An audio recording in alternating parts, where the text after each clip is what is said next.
Hi, and welcome to the Leroy Collins Leon County Public Library System. It's offering of tips for successful homeschooling of neurodivergent youth with CARD, Center for Autism and Related Disabilities at FSU. If you would like to have closed captioning, find the CC Live transcript button at the bottom of your screen and select Show Subtitles. We'll have time for questions at the end, so feel free to type anything that you think of into the chat box. And you can change who sees your message from everyone to hosts only, and then you can just ask the question to the host, which are me and Crystal, and we'll make sure that your question gets answered before the program ends. You can also use the Q&A feature at the bottom of your screen to submit questions if you prefer. I'd like to welcome Crystal Gray Hewitt from the FSU Center for Autism and Related Disabilities. FSU CARD is a state agency that provides services to individuals and families with autism spectrum disorder, as well as educators and community agencies. They're here today to share strategies for successful and fun homeschooling of students with autism spectrum disorder or other learning challenges. Welcome, Crystal. Hi, thank you so much for the introduction. I am going to go ahead and share my screen. I will warn everyone, I kind of have a tendency to talk a little bit fast. So if I am going too fast, let Christine know and she'll tell me to slow my roll a little bit. Going to get myself off of here, so I'll stop looking at myself. But yes, let's start here we go. Okay, so homeschool basics for students on the spectrum, which I'll be perfectly honest with you, a lot of the stuff I'm sharing is very kind of geared toward everyone, but I'm going to talk a little bit about how you would use this with someone on the spectrum, because because a lot of the time, strategies that work with kids on the spectrum are strategies that will work with pretty much anyone. So, and that's really kind of the nice thing about them. So starting off, the first thing to think about is kind of the benefits of homeschooling. There's a lot of academic flexibility. You know, you're able to really, you're not having to maybe do the same subjects 5 days a week. You know, you can add some emphasis maybe on something that you're struggling with, or you can pay some special emphasis to something that really is catching your interest and that you're really enjoying. It also means that you're not beholden to certain things like the state testing, and while you are going to have to share progress reports, you're not worried about how, for example, a state test will affect your possible grades. Another thing, and this is one of, in my opinion, the best things about homeschooling, is that kind of embedded teaching of life skills. You're able to do things like go out in the community. You're able to implement certain times of the day where chores might be part of what might be the focus of what you work on. You can work on things like cooking, cleaning, laundry, going out and interacting, picking a certain place and being able to, go there and complete the interaction because you have more time to do it in the day as opposed to, you're at school for 6 hours. It can be very accommodating. If you have a kid that they're not at their best early in the morning, they don't have to get up early in the morning. You're able to give them plenty of time to kind of get up, get dressed, get their head together and be fully awake before we're asking them to, start trying to do long division, for example, which I can't do it at 8 in the morning, much less, expecting a sixth grader to do it. There's also, again, that really, tendency toward non-traditional instruction. There's more ability to, like I said, use hands-on techniques to teach certain skills. You can work on, learning how to use tools, for example, as part of a curriculum.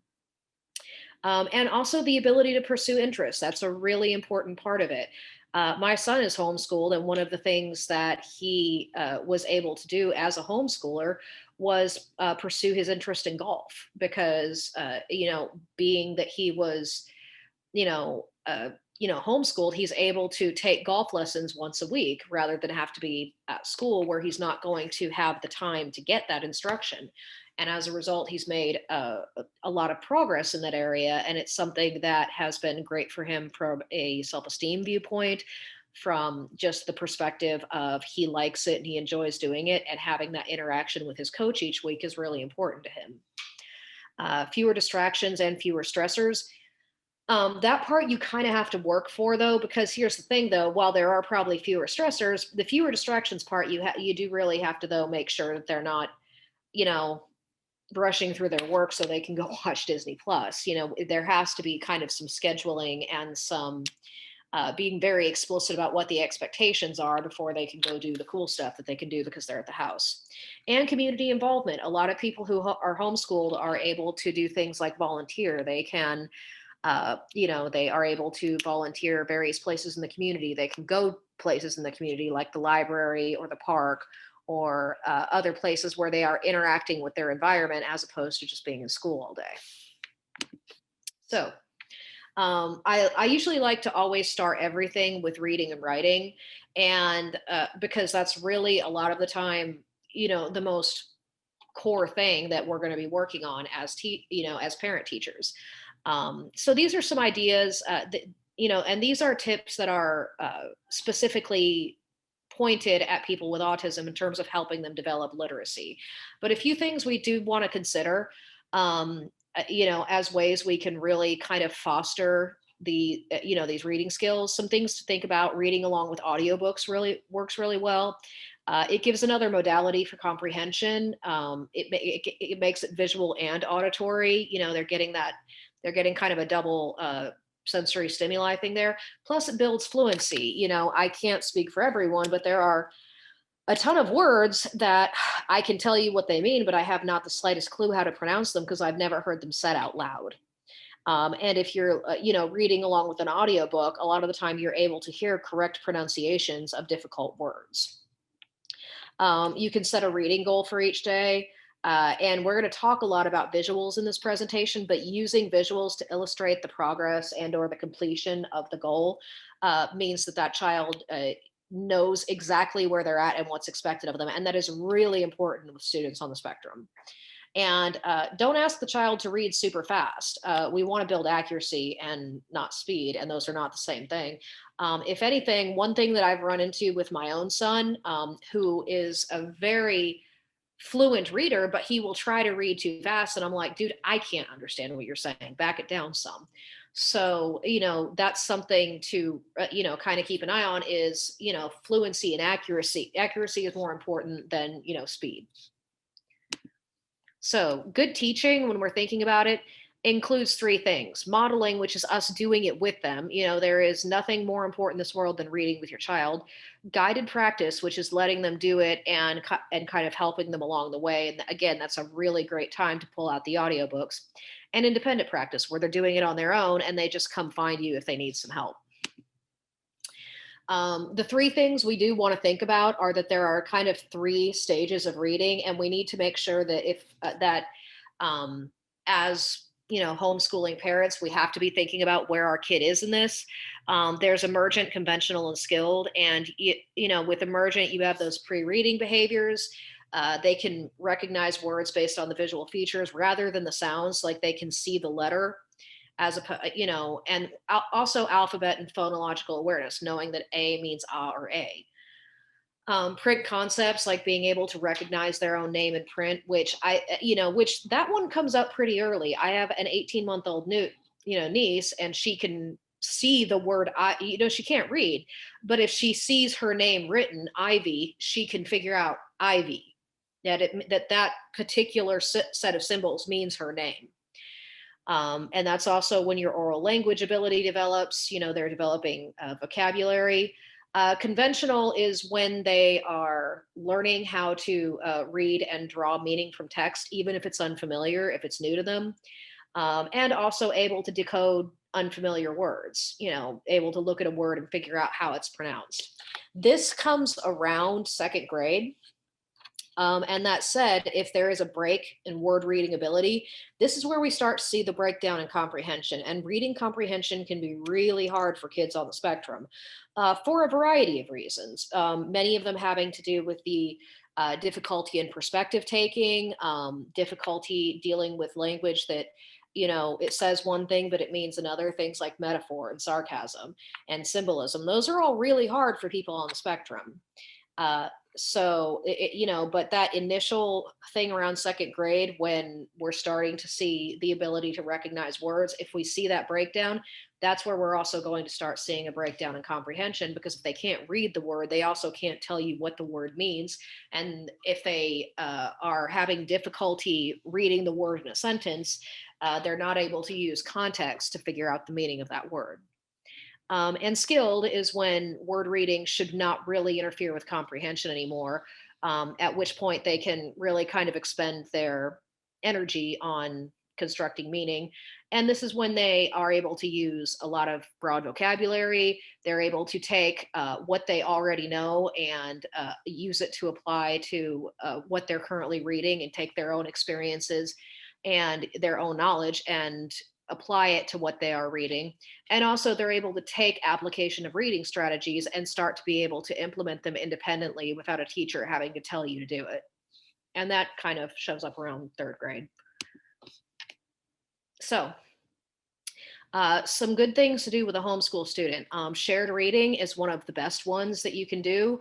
And I include this actually with older kids too. I think that sometimes something we miss about when we have older kids, even their teens, they still like to be read to. They maybe still want to read to you. I have a 14-year-old daughter, and she loves a certain graphic novel series, and she reads it with me. And for it has kind of two main lead characters. And on the first run through it, she reads as one character and I read as the other. And then when we're done with it, we switch characters. And I do that with a 14-year-old. So that is something that kind of really thinking about, shared reading doesn't have to stop when your kid gets taller than you. And in my case, that wouldn't have taken long because I'm only 5 feet tall anyway. But shared reading, there's a lot of opportunities to learn about pictures and print and how they relate to each other. The reader turns the pages so that they develop kind of that motor skill, and that also is the beginning of, them figuring out that the print runs, in the English language, at least, right to left. Left to right. I just transposed it. And then understanding that all of those marks, all of those symbols have meaning, and that, letters make sounds, letters make words, words make sentences, and sentences make a story. So how do we choose books for shared reading? Predictable and repetitive sentences, high interest, pictures supporting the text. We don't want too much print per page, especially if we're dealing with a very young reader, like my niece Ivy, for example. The biggest thing, they should be interesting and appealing. We should have a lot of, bright colors. We should maybe, and one of the things that works really well too is sing-songy type stuff, that those books that have kind of a rhythmic kind of sing-songy cadence to them will help build fluency, because of the fact that you fall into a natural rhythm when you read them. Some examples of those kind of books, Chicka Chicka Boom Boom, which I know Christine's a librarian, so she's probably like, I know that one. Very rhythmic, very repetitive, it's Chicka Chicka Boom Boom, will there be enough room? You can see how there is a very distinct cadence to that set of sentences, and and as the children learn to read in that cadence, it helps them build fluency. Brown bear, what do you see? It's I see a blue horse looking at me. Again, we're talking about something very rhythmic, and also it's great for good, color and animal learning. Where's the horse? Point to the horse. And Mr. Brown can moo, can you? And that one's good for call and response, for example. Mr. Brown can moo, can you? And then you should have the child moo, basically. So there's different stages of different kinds of shared reading. Before reading, that's where you build that prior knowledge. That's where, if there are new words, make sure you review them. The reading stage is reading it. It can be read more than once. The teacher / parent points to the text as they read. And the after reading stage is, again, focusing on comprehension. That's where you get that follow-up activity, maybe a short worksheet, dramatics, a dramatic reading, things like that. So, and there's also, another thing that homeschooling is great for is teaching literacy in natural context, because it's all around us. There's road signs, there's, making out a birthday card, using your calendar, returning emails, returning texts. One of the things that I remember I ended up doing really pretty recently within the last year is my son will ask me, well, can I go to Nana's on Sunday for a couple hours? And it eventually got to the point where I would no longer say, let me get back to you on that. Uh, Let me ask her. I told my son, I was like, text her yourself. And that caused him to become better at reading and writing text messages, because he's very motivated to text Nana and see if he can go spend a couple hours at her house. But again, signing into something, just signing in at a doctor's office or a dentist's office, creating a shopping list, making birthday cards. These are all ways to teach literacy. And they're also things that you can do pretty easily in a home setting. So again, and post activity, things like photos, cooking, taking photo, if you read a recipe and you cook something with it, taking photos of it. If you take them to the zoo, they write a thank you note to the zookeeper, and then they've gotten reading and writing practice. So there's emailing a friend about your favorite part of a book. So, however, what do we do if they have limited speech? And it's actually really even more important, because having the ability to read greatly increases their chances of independence. And a lot of people sometimes assume students that have limited verbal skills that they can't read. I was attending a training once with Dr. Jim Ball, who is just one of the rock gods of behavior. I love that man. But he was talking about how he was consulting in a classroom, and there was this one kid that they had a hard time kind of getting him to respond to a lot of instructions. Again, he was probably the next best thing to completely nonverbal, and he was sitting at the computer, and the teacher's like, oh yeah, he loves he loves like sitting here playing with my computer, and Dr. Ball's like, he's reading your emails. So one of the things Dr. Ball did to kind of demonstrate to them that no, this kid isn't just sitting there, he's reading. He gave the kid a note that said, please get up and go sit in your seat. And the kid looked at it, read it, got up and went and sat in his seat. So, you can see where that ability to read, especially if they have limited verbal skills, could really even the playing field for them a little bit. If they are using an augmentative or alternative communication system, we want to make sure that they have access to it. We want to make sure that they are using it constantly and for the right reason. Like if they're using an iPad as an AAC, that iPad needs to be just for their communication.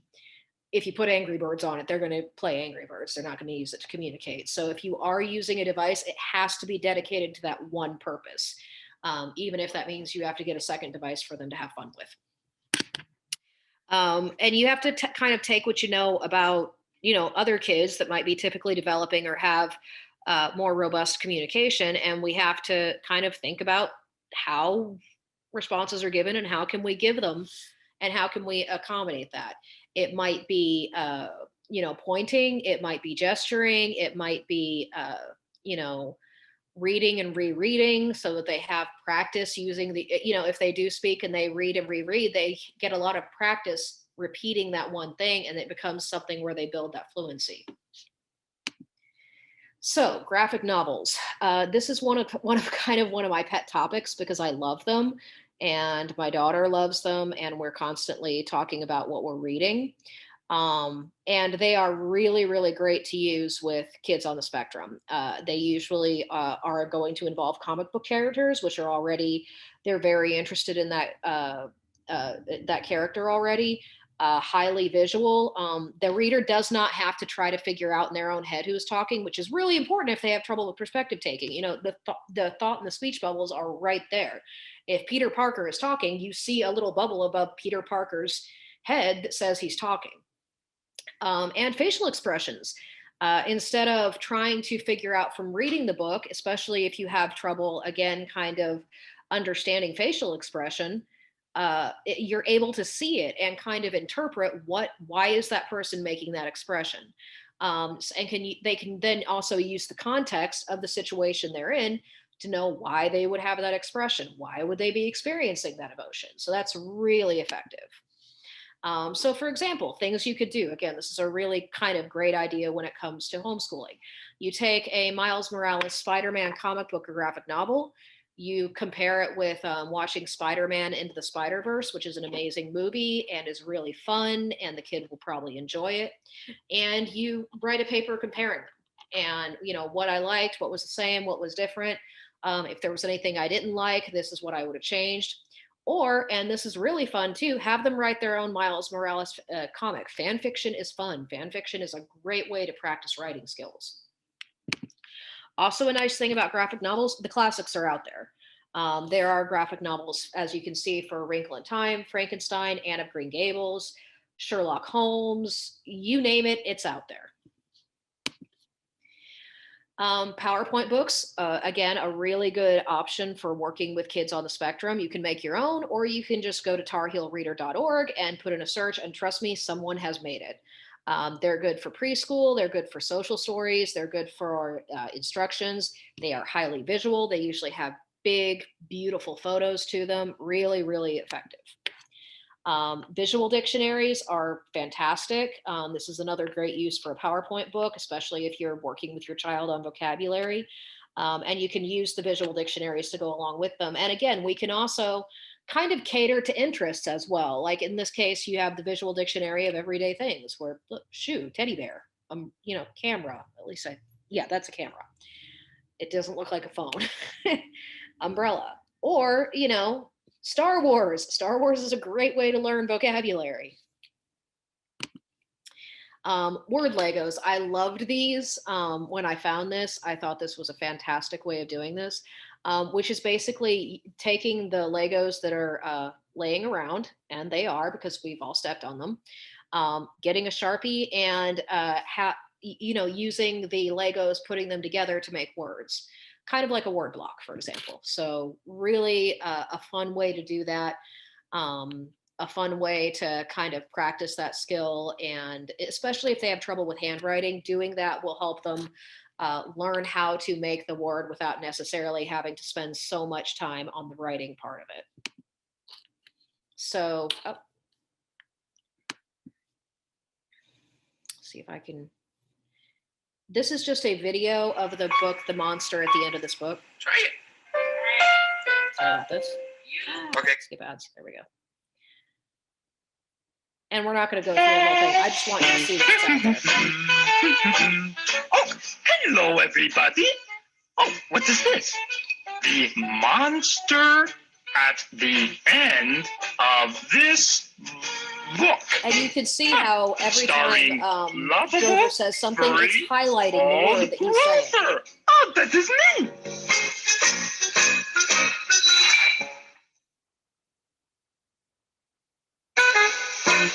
The monster at the end of this book.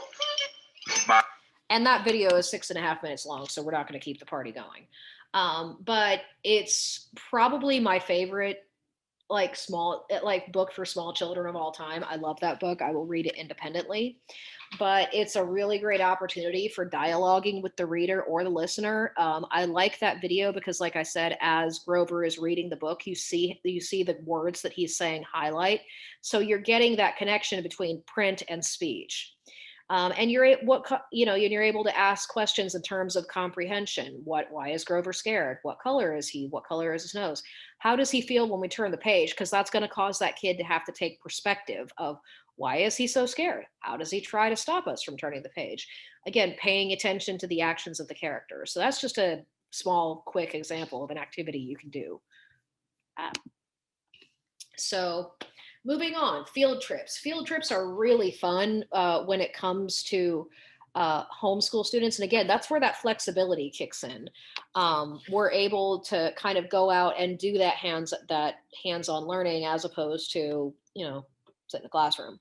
And there's a lot of ways to get a really nice way to, do some learning. For example, if you're over here in Panama City, like I am, go into the beach. You can dig in sand. You can get that exercise and that gross motor heavy work.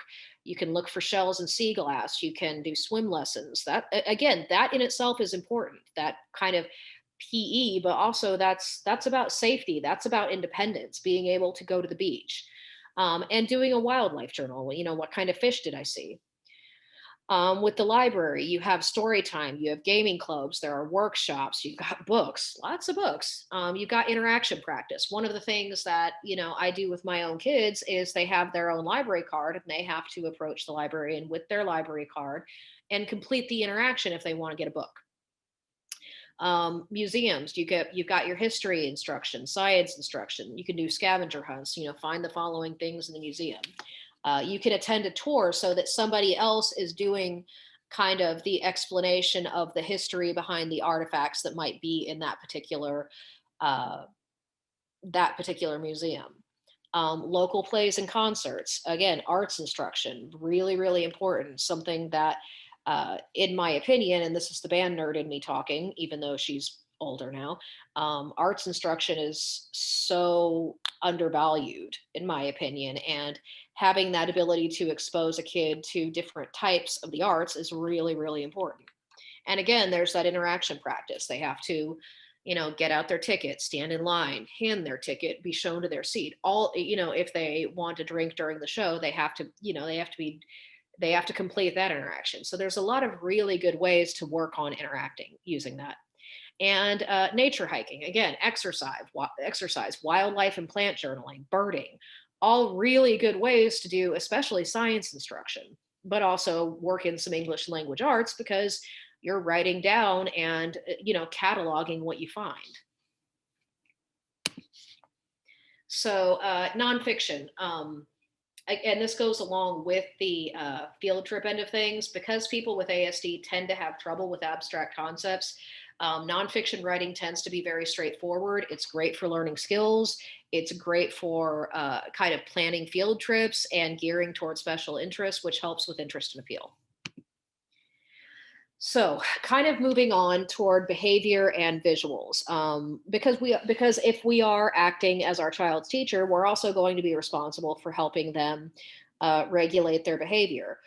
So the first thing we kind of tend to look at is we have to look at what behavior they're dealing with from an ASD perspective.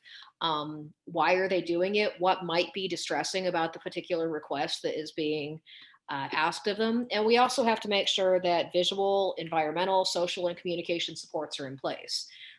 Remember what I said before about if they have a communication device, they have to have access to it during instruction.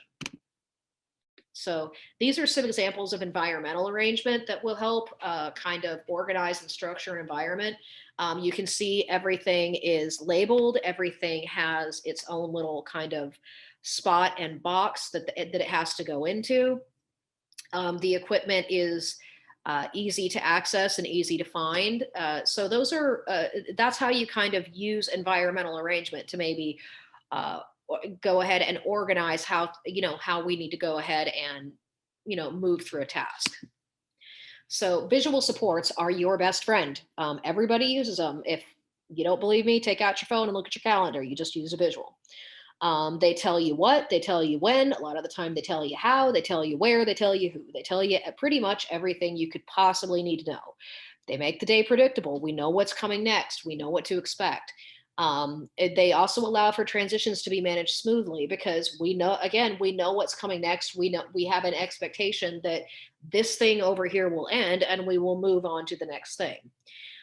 They make activities easier to understand. They make our person more independent.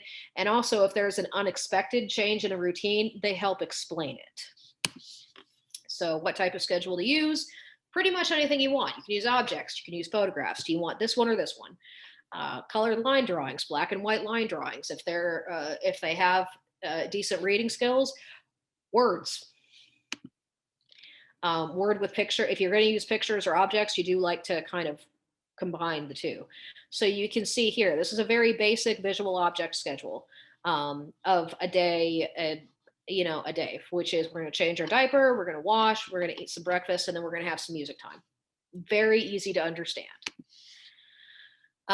This is actually, this is for a preschool, but again, this is something that is adaptable for a homeschooler, which is, again, showing you the schedule of, what order things are going to go on.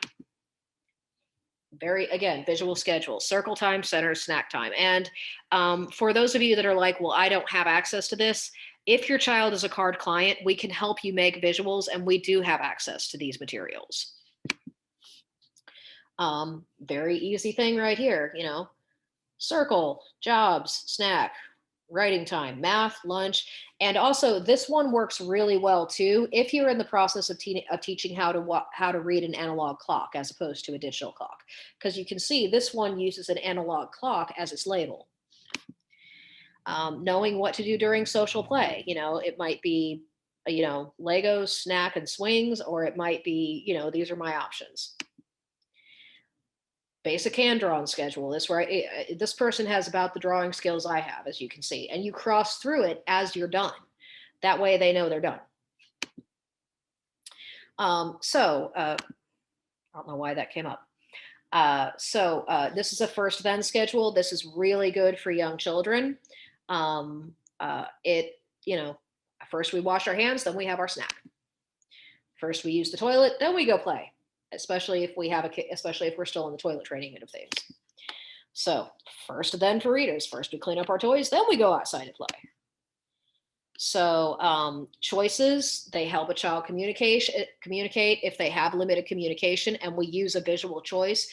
They are able to, again, kind of assert that independence and assert their viewpoint a little bit by making a choice. So, and they also should represent options, desirable activities or materials. And what I tell parents is when you're teaching how to make a choice, you actually initially start with the thing that they're going to go for and the thing they absolutely have no interest in, because that's the first way they figure out that there is a difference between I want it and I don't want it. If you put up two things that they want, all you're going to get is I want both. So again, we've got the real items. We've got snack choices using the wrappers. All they did here was they laminated the wrappers. They can point to wherever it is they want to go out to eat. I think I'd be going with Denny's on that one. Timers, these are invaluable. They tell a child how much time they have left. They help them figure out that, they're expected to stay on task for a certain amount of time. This one, as you can see, is pretty visual. In my house, we have an Echo Dot. So it's usually, I'm not going to say her name because she'll do it, but it's so-and-so set a 15-minute timer. Tips for using these schedules: use it and follow it. If it just sits there, it's not going to happen. If you don't follow it, change it, because that means it's irrelevant. And refer back to it often, get them practicing with it. Use it as language enrichment, and it is a lifelong strategy. We all use schedules. We all have things that we know we have to be up and moving at a certain time in order to get to wherever it is we happen to be going that day. So visually structuring work, that's where that visual comes in again. We want a clear beginning and ending. We want to know what the work is. How much work do I have to do? How do I know if I'm finished, and what happens after it? You can do it with baskets. You can do it with folders. You can do it with sticky notes, all of the above. Social stories, very useful. This is one for the bus. Effective for all age groups. They're usually written in response to individual needs. In fact, again, at CARD, we have this Carol Gray's social skills book available. We can get you excerpts from it, or we can write it for you. Or tarheelreader.org has a ton of them on there. And they provide specific information regarding what's going to occur, why it's going to occur, and also will give them the appropriate response or behavior so that they know how they're supposed to respond. Again, visual, and that is thegraycenter.org, and that is Carol Gray's website. She is pretty much, again, the rock god of social stories. So now we're going to talk about the sensory end of things and how we kind of work with sensory stuff. That said, Christine, I'm going to stop sharing. Would you mind showing them that video so that they can be thinking about ways that they can be putting together some of this for their own house?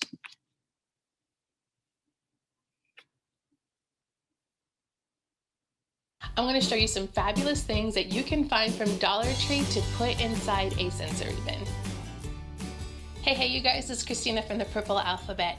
I did a video maybe about a year ago about the top 10 busy bag items that you should buy from the Dollar Tree. And this is a follow-up video to that for sensory bins. So busy bags are a great thing to have, and if you want to watch that video, I got it down below. But for today, we're talking about all the things that you can buy at the Dollar Tree that are perfect for sensory bins. Now, a sensory bin is usually a bin, a plastic shoebox, box, any kind of container that you have. They could be any different sizes, and you put items in it to explore. And these are things that are great to feel and touch, and you can hide things and play with them and just kind of have your own kind of play experience. And another thing is touch. This is a really big thing in sensory bins because you can put items in there that fill your sensory box that are easy to touch or not so easy to touch. Children sometimes have a little bit of trouble with those sensory, receptors in their fingers, and they don't want to touch something that's sticky or wet or fine or hard or too smooth. And so you can kind of explore things to open those possibilities to get your child to explore and to work on those senses. But here's some ideas that I found at Dollar Tree that you can put in a sensory bin.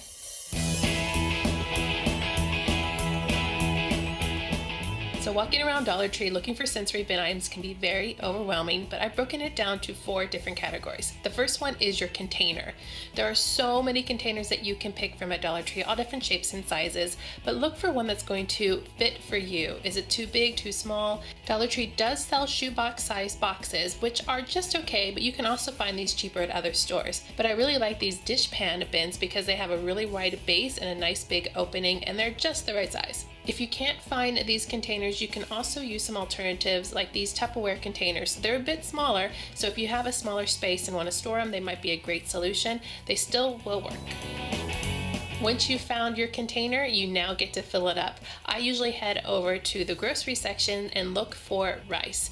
Rice is so great because it has a great texture. It's fun to pour, it's fun to fill containers up with, and it's very inexpensive. I also have a tutorial that you can go see on how to color the rice and make it rainbow colors. Another alternative are the noodles, the dry noodles to be exact. They come in all sorts of different shapes and sizes. Each one has a different texture, and they make a great sound when you're filling up containers and emptying them. I haven't tried it yet, but you can also try to do popcorn that has not been popped. That would be a really fun filler, kind of like the rice.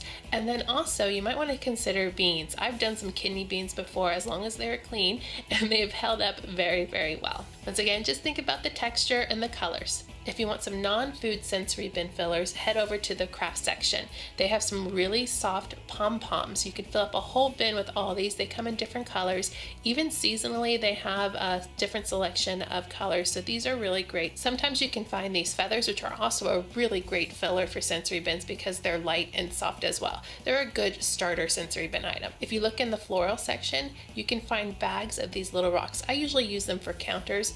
These little stones provide a whole different sensory experience, particularly if you match them up with water. And speaking of water, of course you can put that in a sensory bin and fill it up and do a lot with that, but you can also do some other kinds of wet sensory experiences like shaving cream if you're so brave. Just make sure to put down a towel or something because it will get everywhere. And in the toy section you can find those gel balls that plump up when you add water to them. They're really colorful and fun, and these are perfect for a sensory bin. They also have some gel filler too. If you cannot find either of those, I just did a do-it-yourself snow tutorial, and all you need is some baking soda and some hair conditioner. So go back and watch that for some snow sensory bins. Next, you're going to need some tools. Sometimes in the educational section you can find tweezers like these right here, which are great for fine motor strength. They're just really good to pick things up with. Another great thing to do is to head over to the kitchen aisle. There are tons of things over there that you can put in a sensory bin.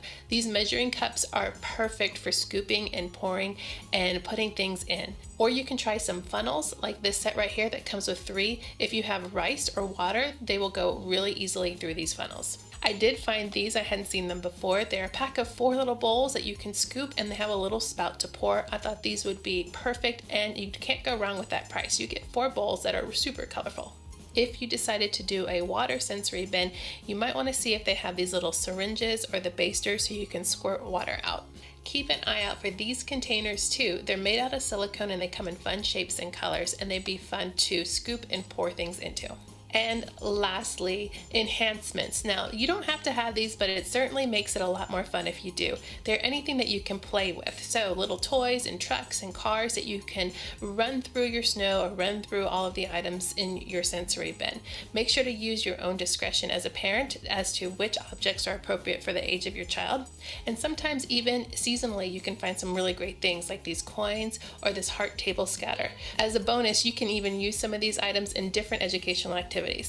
In the school section too, don't forget to look there because these really chunky erasers would be really fun to find hidden underneath your rice sensory bin. Sometimes you can do some themes. Maybe you're doing a bug study or an animal study. These little figurines from the farm are great.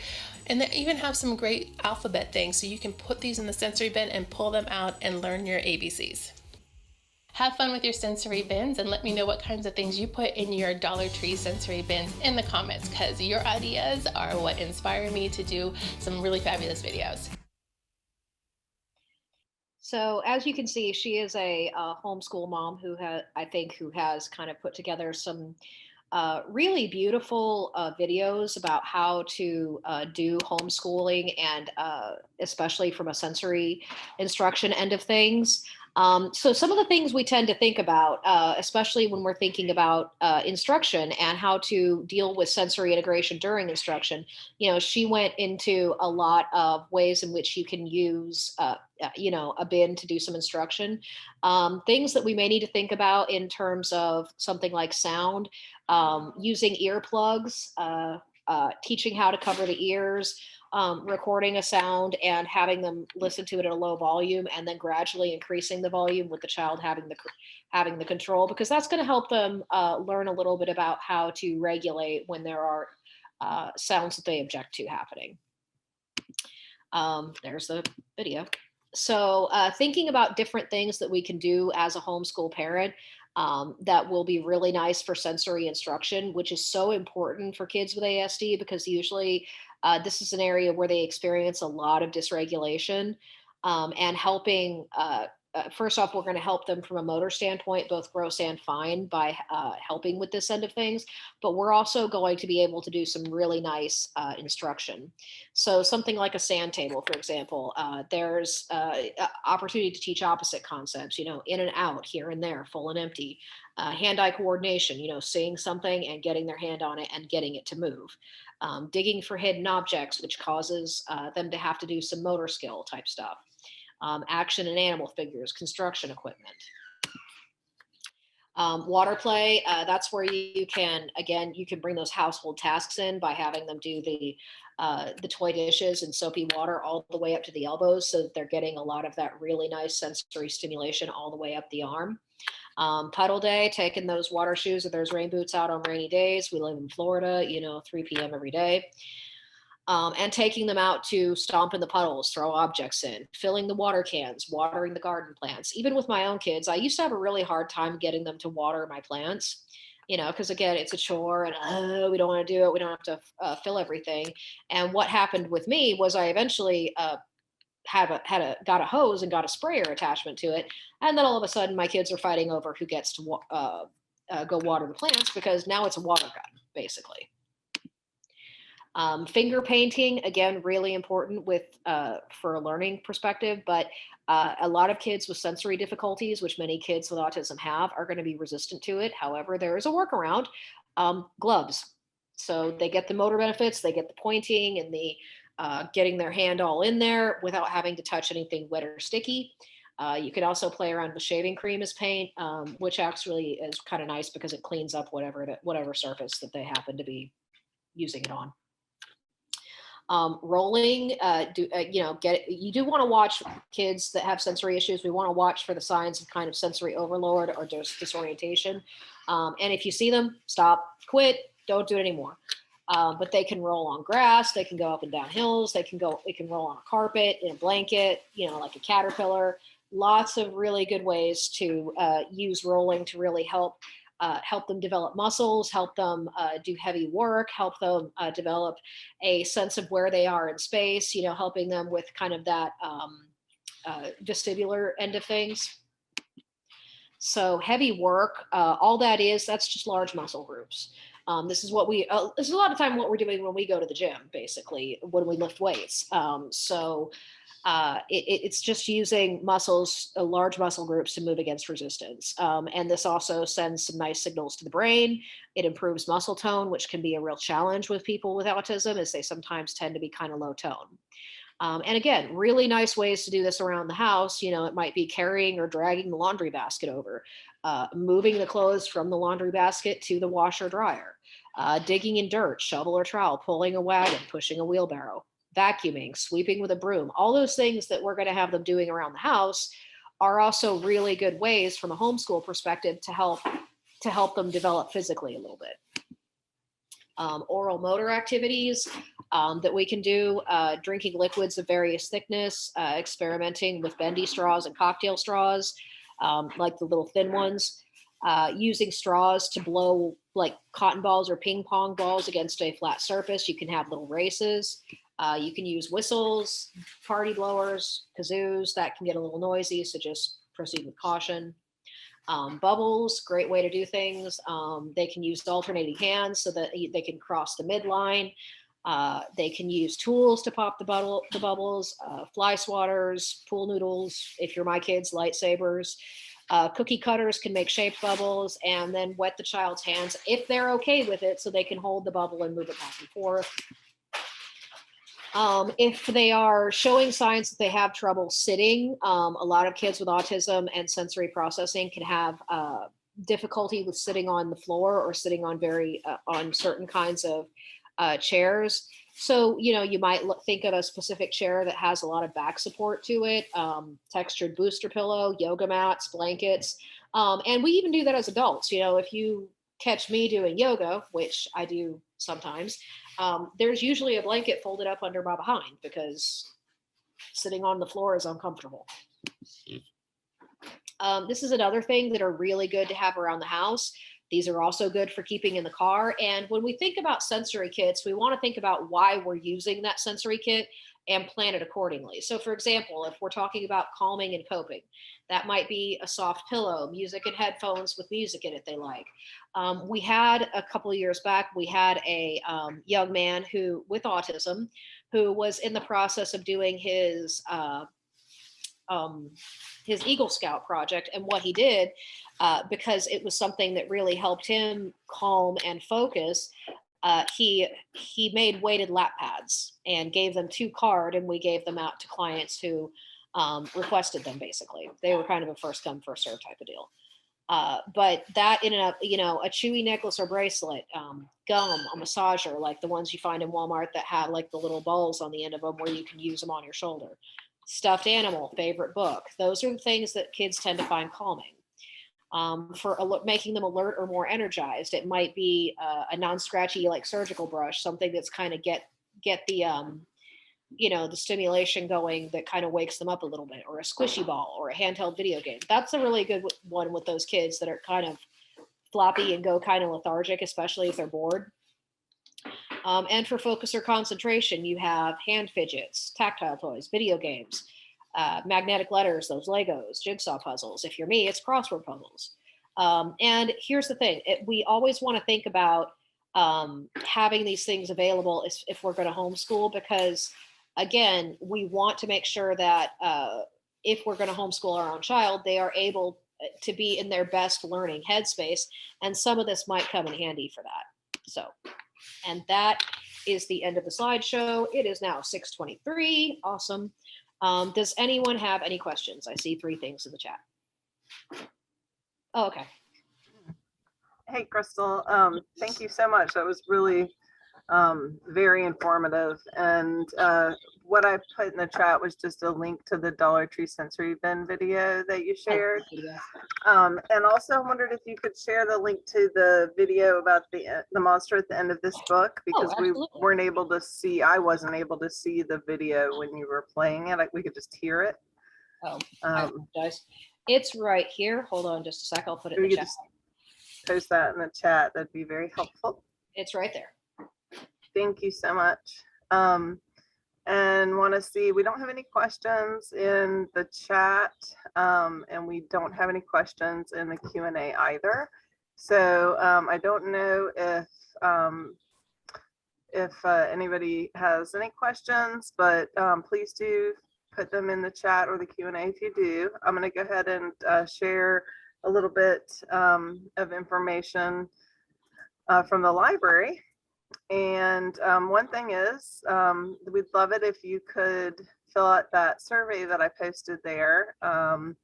We are trying to make sure that we bring programs like this and other programs that, you know, people want to see. We want to bring you exactly what you want. And this was actually a program that was requested by another patron at another card webinar. So we do listen. And let's see. All right, so I've got a little slide here that says, please complete the survey. And then I also wanted to share a little bit about our virtual sensory story time that we have weekly on Friday mornings at 11:30. It's an inclusive and interactive digital story time filled with songs, stories, and fun. And children of all abilities are welcome, especially those with autism or sensory integration issues. We also have free sensory storytime kits available to pick up at any library location, and it has some of the more interactive elements that we'll use in the program. So you'll have those available for your participant anytime that they join the program. So there's like a little egg shaker and a scarf and some rhythm sticks and things like that for you. And I think that's all of it for me. Any questions or anything else? All right, well, thank you so much, Crystal. It was terrific once again, as it always is. And did you want to post the FSU card? I know you guys have a form that you ask people to fill out usually. I haven't gotten it yet. Katie's supposed to be sending it to me, and I will send it to you. And it can be, if you post this on Facebook, it can just be added to the chat in that. Okay, great. And I see a comment from Shannon. Thank you, very informative. You're very welcome. Thank you so much for joining us tonight. And we'll see you next time. Bye. Bye.